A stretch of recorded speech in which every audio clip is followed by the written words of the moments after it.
What up, perps? Kid Copious, back in effect. Purple State Party, you know what we're doing here? Repping America, the center, and common sense. Well, this week's letter is X. I had some different plans, but a lot of stuff came up in the news, and we're just going to try to put an X through it. Not going to be talking about X, the former Twitter. I got nothing to say about that. I'm very disappointed overall in the way social media is just kind of proven to be somewhat of a bad thing. It doesn't really contribute much to the conversation, and it really just gives voices to a-holes, So I took that off. Wanted to talk about X factors. We'll maybe get to that. But anyhow, let's kick this thing off. So right now, one of the things dominating the news cycles is this talk of redistricting. Now, one of the ways that, I guess Purple State, would look at districting is, trying to get 50% blue, 50% red into these districts so that people don't automatically get through just based on the letter next to their name. I mean, that's a perfect world. I understand that that's not something that, exists. It might exist some places, but I know it doesn't exist here in California. And it's being fueled because the Texans are thinking of redistricting to get more Republicans to, shore up Donald Trump's majority. Honestly, I don't think that's a bad thing. I think we need to let the Republicans run Washington, D.C. for a bit. Overall, I like the way the country's headed. I like the way the plans Trump has. I'm not thrilled with all the people in office. I'm not a sycophant for the Republican Party. I disagree with a lot of his appointees. I don't think he necessarily hired the most qualified people. But that being said, the last 4 years under Biden, I don't think were very effective. I mean, he put a guy in charge that was stealing people's luggage. He put Buttigieg in charge, and that guy shows up in an SUV, takes a bike out, and pretends to bike to work. I mean, I don't think some of these people that he had, Mayorkas, Becerra, not really impressed by them. But anyhow, so this is talking about what's going on in California, because California is pretending that California is not gerrymandered to within inches of its life. California is gerrymandered. It already is. So for Gavin Newsom to come out and say that he's fighting against Texas's gerrymandering is very hypocritical. And more to the point, it's apparent what he's doing. It's right there in black and white. I mean, he's going to try to get around the fact that what we voted for under Schwarzenegger was an independent commission that would redistrict. We would not allow the people in charge or the Democrats, because let's face it, Democrats have been in charge my entire life here in California. Let's shake it up with a independent commission. But he's saying, oh, well, I'm only going to ask for that if Texas does it. So it's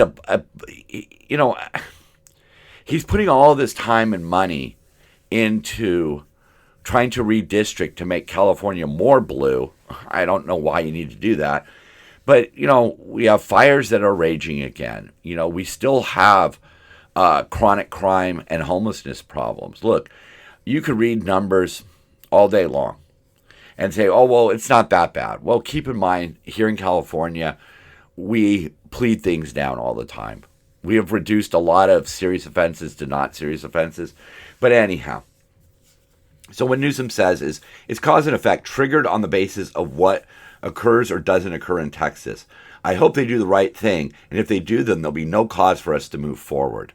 See, he's acting like Texas gerrymandering is this big deal, but look at California. Democrats hold 43 of California's 52 congressional seats. And even more to the point, early discussions among California politicians and strategists suggest that redrawn lines could shore up vulnerable incumbent Democrats by making their purple districts more blue, while forcing 5 or 6 of the state's 9 Republican members into tougher re-election fights. You're just swaying it so that Democrats, you got that Porter chick out there who's thinking of running for governor, would she have her seat? Would some of these people really have their seat? Would Maxine Waters really have her seat if it wasn't for California's gerrymandering? Making sure that people like Maxine Waters, an ineffectual, loud voice who never really solves anything, her own district is a pit, and, by making sure that that area is 75% Democrat, Maxine Waters gets through. This isn't about doing things that are right. This is about doing things that are right for the Democrat Party. If you're a member of the Democrat Party, you might benefit. I don't know about the rest of us. California voted 40% Republican last time. So do you really think that 9 Republicans out of 52 is 43%? It's not even close. It's not even close. 9 Republicans in Congress from California is less than 10%.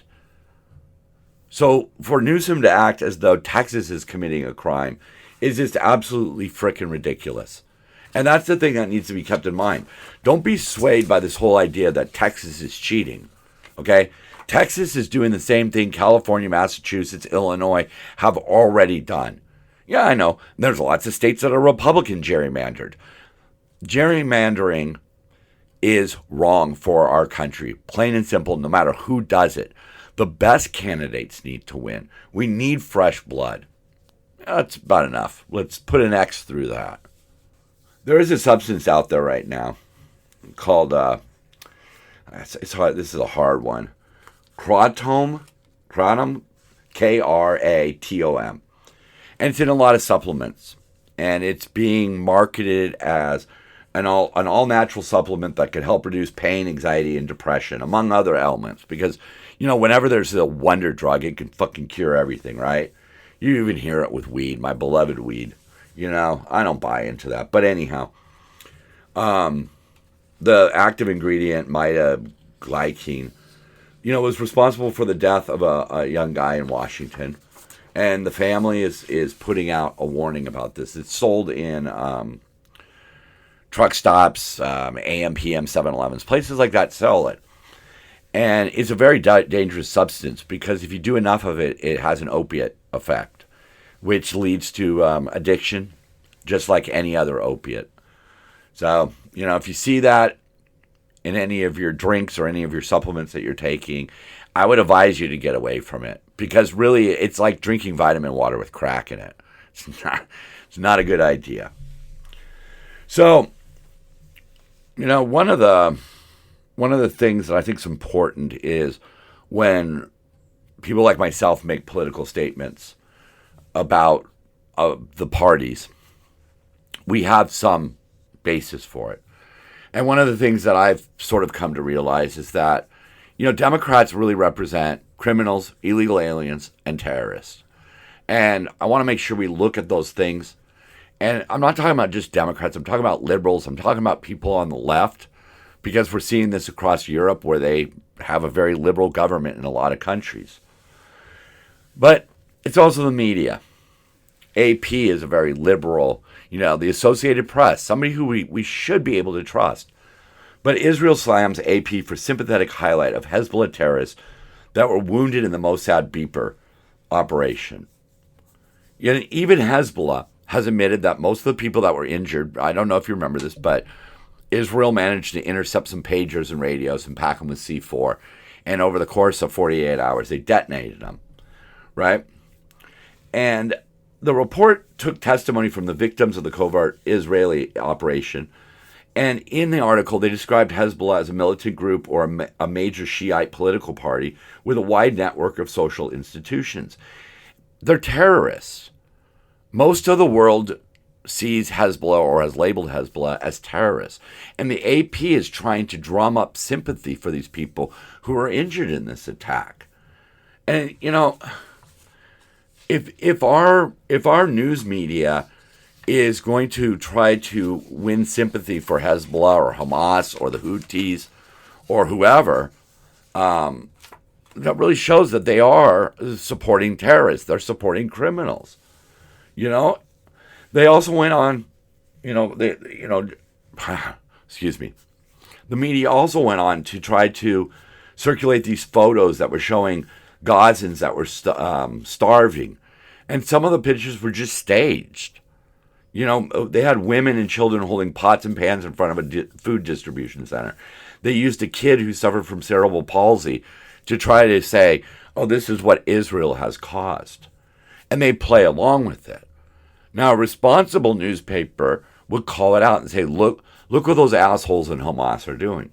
But they don't. They play along. They want to be supportive of them. You know? When Hamas put out those pictures of the hostage that was starved, how many news agencies seized upon the fact that the terrorist, whose arm was shown in the video, was not skinny and emaciated? They're out there starving the hostages that they have. Hamas is starving these hostages, and they also keep the bodies. You know, when the Palestinian uprising started back in the mid-60s, Egypt didn't control that part of the world. You know, Egypt and Jordan held those parts, and the PLO was against those two countries. You know, when Israel forced their people to leave Gaza, they left behind a thriving flower industry. They gave them money to continue the thriving flower industry that sold flowers into Europe. But you know what else the Jews did when they left? They took all of the people out of the cemetery. Because, of course, as soon as Gaza was turned over to the Gazans, they desecrated the synagogues. They desecrated temples, grave sites, anything that they could find. And they even destroyed the flowers. Why? Because Hamas wants their people to suffer so that they can be used as propaganda against Israel. And our dumbass media, our Western media, plays along with it. Does that make any sense? Is any of the outrage over Gaza justified? What about other areas where there's Islamic extremists? What about what goes on in Yemen, Sudan, Syria, and other locations where international aid is seized and sold to buy weapons? The UK Prime Minister comes out and says it is urging Israel to stop the occupation because it'll do nothing to bring an end to this conflict. Well, what? Would Britain stop? Would they? I mean, did they stop fighting in World War II when the Nazis rolled them up into Dunkirk and they had to flee across the channel? No.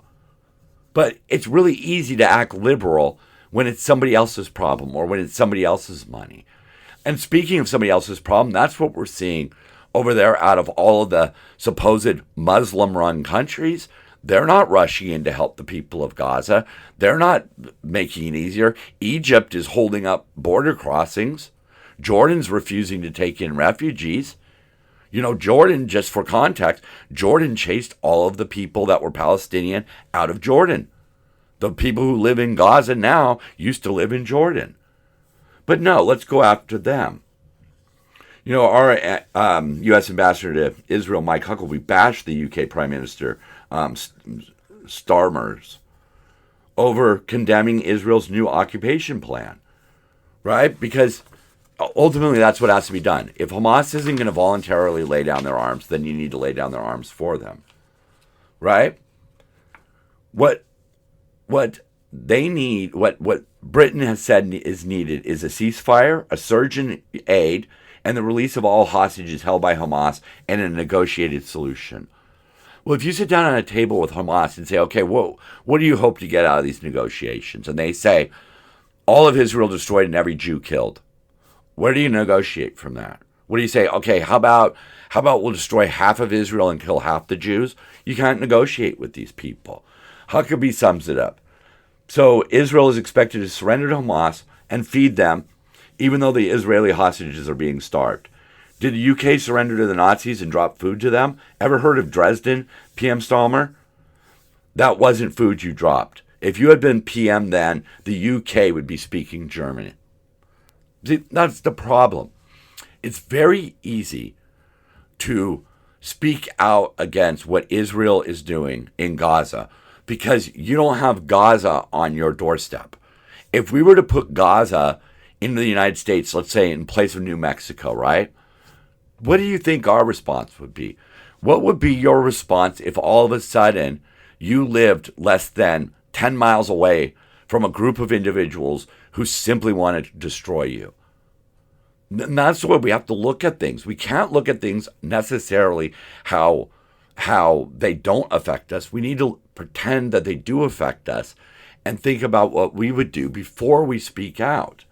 Because, like he went on to say here, talking about this story about people starving in Gaza. How much food has Starmer and the UK sent to Gaza? The Israeli Prime Minister has sent 2 million tons into Gaza, and none of it is even getting to the hostages. Maybe the UK PM ought to sit this one out and follow the Arab League, who say Hamas should disarm and release all hostages immediately. Yeah. I mean, what has the UK done? What have they done? What has the Arab League done? There's not a lot of sympathy for the people in Gaza because 70-something% of them support what Hamas did on October 7th. They would re-elect Hamas as their leaders. They have been brainwashed, sadly, to the point where they think Hamas is the good guy. And this is, all of this is happening as European countries are denouncing Israel's plan to do what needs to be done. Trump basically said, hey, I know what I would do, but it's up to Israel. The rest of them, look at this. German Chancellor Friedrich Merz went so far as to say his country would pause all arms shipments to Israel. So now the Germans aren't going to send guns to the Israelis. Kind of makes you think, is this an attempt to just cover up your Jewish hate? One argument that I've heard when talking about like trans athletes in high school and college, right, is that people use that as an excuse to limit and exclude and dump hate on trans people. But are they not doing the same thing with the Jewish people? Really, when in history has a country been attacked and then required to provide aid to the enemy? How are European leaders getting behind Hamas more than they're getting behind Israel? Is it just the Jewish hate? Talking about providing aid, I saw one comment on a Yahoo News article or AP article, and somebody asked that very question. He said, when was the last time a country provided aid to the country that attacked them? And somebody said the Marshall Plan. The Marshall Plan took effect after hostilities had ceased. Israel has shown throughout history that they are willing to help their enemies and give land back to their enemies in the name of peace. Israel, for all of its faults, has always tried to find peace in the Middle East. They have. They're the only ones that have consistently strived for peace. And Europe's not going to back them, and half of the United States isn't going to back them. That's ridiculous, folks. But once again, it proves that the media and the liberal leaders are on the side of terrorism. They're on the side of Hamas. They're on the side of Gaza. Gaza elected Hamas. Gaza is run by Hamas. And most of the people there, 7 out of 10 people there, are fine with Hamas doing what they're doing.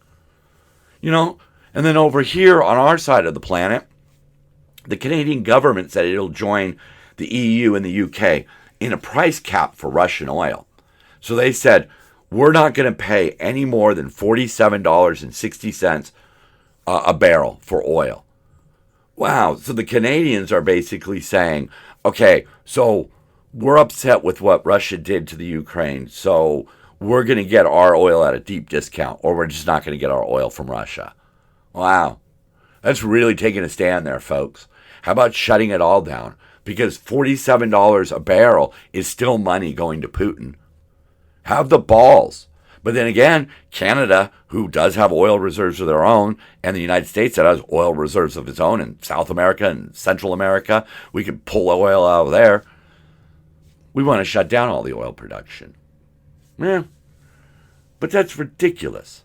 It's absolutely ridiculous that places like Canada will do just weak-kneed stuff like that. Oh, well, if you're going to continue the war in Ukraine, we're going to chop $13 because right now they were paying $60 a barrel for Russian oil. Why are they buying Russian oil? I don't understand it. Russia attacked an innocent country. All right? I don't get it. But anyhow. All right. Let's put an X through it. You know, like I said earlier, liberal politicians often side with the wrong side while prioritizing the wrong things. I speak as a Californian who has been under Democrat tyranny my entire life. There are some benefits. I could go to a store and buy weed. That's great. You know, women can get an abortion. Gay people are treated with respect here. Okay, great. That's awesome. But at the same time, I find myself like a guy I saw who made a comment about, somebody was complaining about Gavin Newsom. And a guy in the comment section actually had the audacity to say, California's a great state. I lived and worked there for 52 years. But why? Because you had to leave. So my state might give some benefits, but at the end of the day, it's so damn expensive because of all the regulations, because of all of the climate change initiatives. It's difficult to retire here. Yeah, sure, millions of people retire in California. But then again, there are millions of rich people out there. That's who could retire here. Everybody else is just struggling to get by. I see people all the time going around driving their cars to loot the recycling bins that we put out. People who, their outward appearance does not seem to be homeless, but having to get, same thing with the panhandlers at the side of the freeway. Often well-dressed people out there. But that's been created solely by Democrats. Yeah, I can't see anything in California that was done by Republicans. Yes, we had Republican governors who had to do things, Schwarzenegger, Reagan, people like that, who were forced by the fact that everybody else in the state government is a Democrat. And they don't have a choice. They could just shove that shit through, and it doesn't really matter if we have a Republican governor. They shut down the mental facilities here in California. One of the few things that we actually got passed in recent time was Schwarzenegger's redistricting law that, independent commission's going to do the redistricting. But now they're going to get that on the ballot and try to get it removed. And they're going to lie about it because they just lie to their people, and their people don't really care if they even know that they're being lied to because they're going to vote for the person with the D next to their name. And we're just going to continue our spiral. Anyhow, the Democrats obviously and vocally have supported defunding the police. They try to contextualize it, but at the end of the day, they want less police officers. They support these anti-Israeli entities.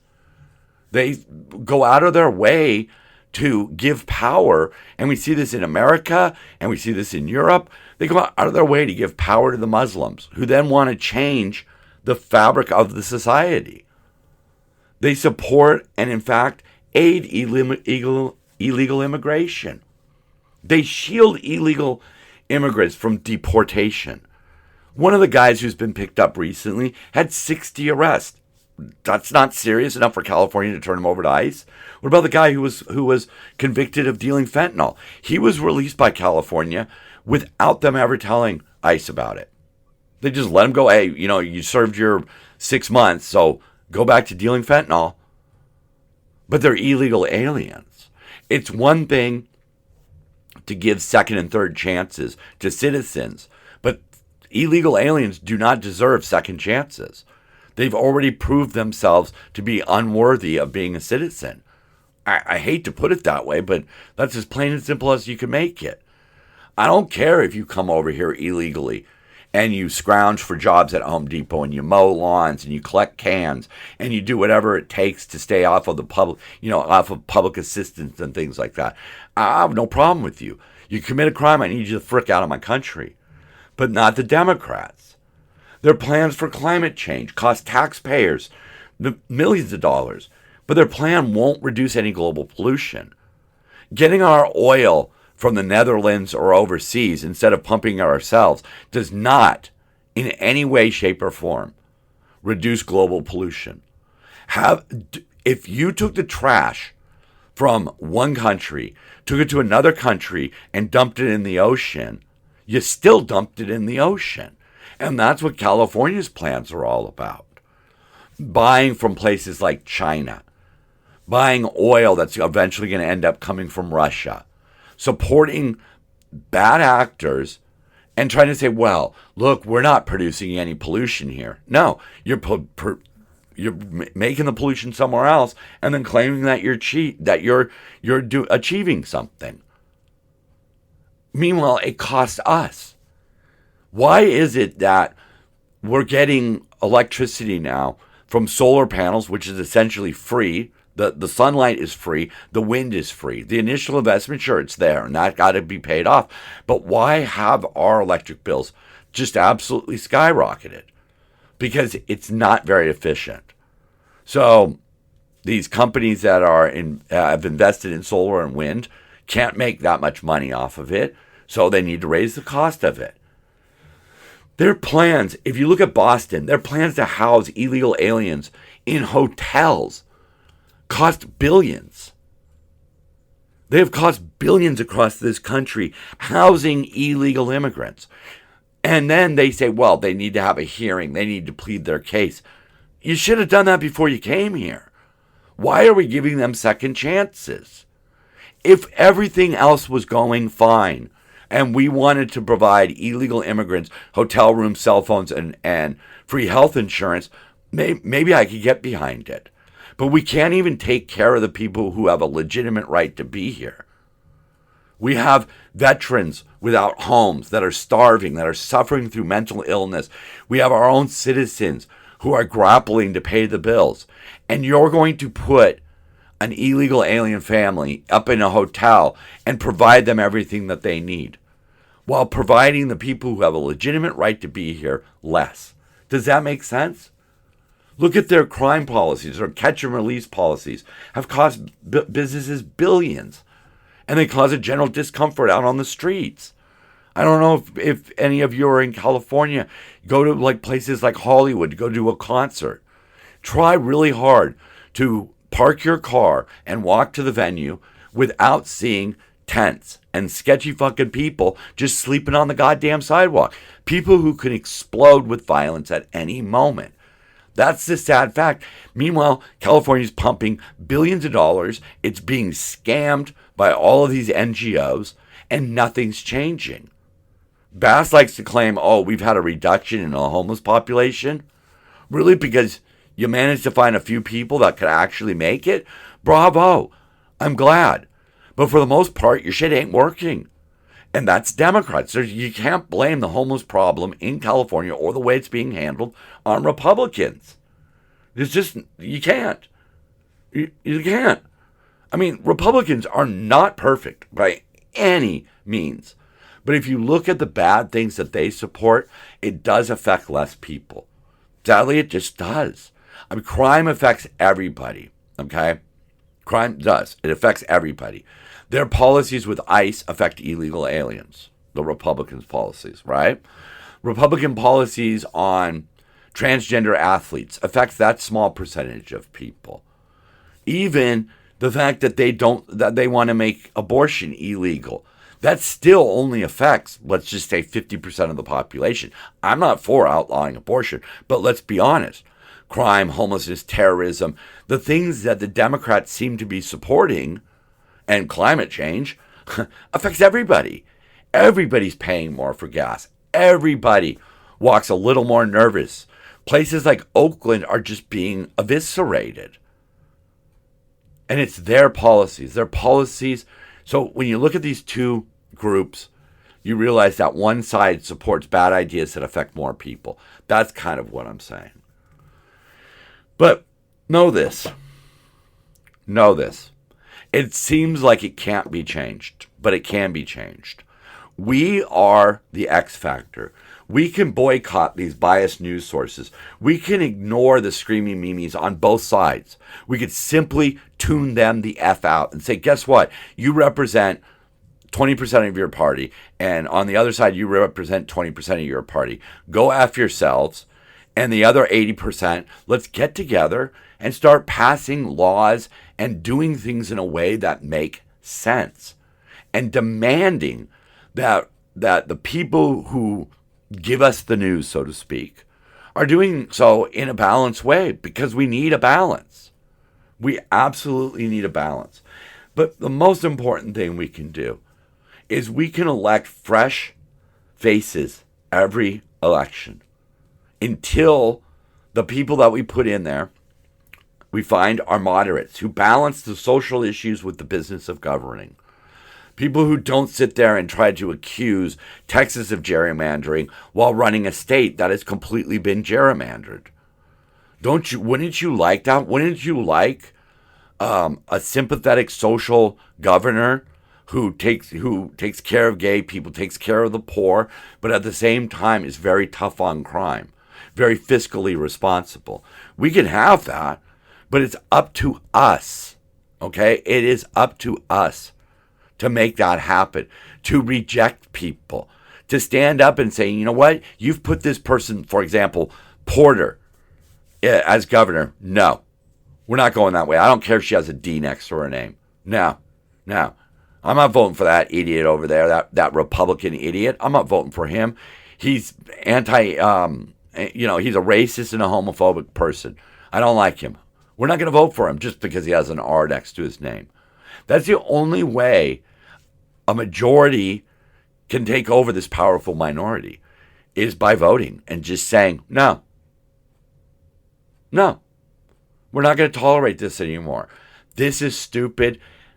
And step one is tuning out the bias screaming memes. Stop listening to these freaking college students who think they know better than people with decades of experience. Let's start looking at our ballot as our power, because it is our power. In California, I would tell Gavin Newsom, fuck off with the redistricting. We've lost population. Texas has gained population. They need to redistrict to make sure that their representation is ratioed. Just say no. It's that simple. Just say no. Say no to this craziness. We don't want it anymore. On both sides of the fence. We're not going to elect people who want to outlaw abortion. We're not going to elect people who want to force us all to drive electric vehicles. We are the X Factor. We have the power. I'm Kid Copious. I'm Purple State Party. So are you. Love one another. Keep on grinding. And man, every now and then, just turn off the social media. Turn off the Yahoo, the Google News, the AP. Turn it all off. Put on some good music, whatever that music might be, and dance it out.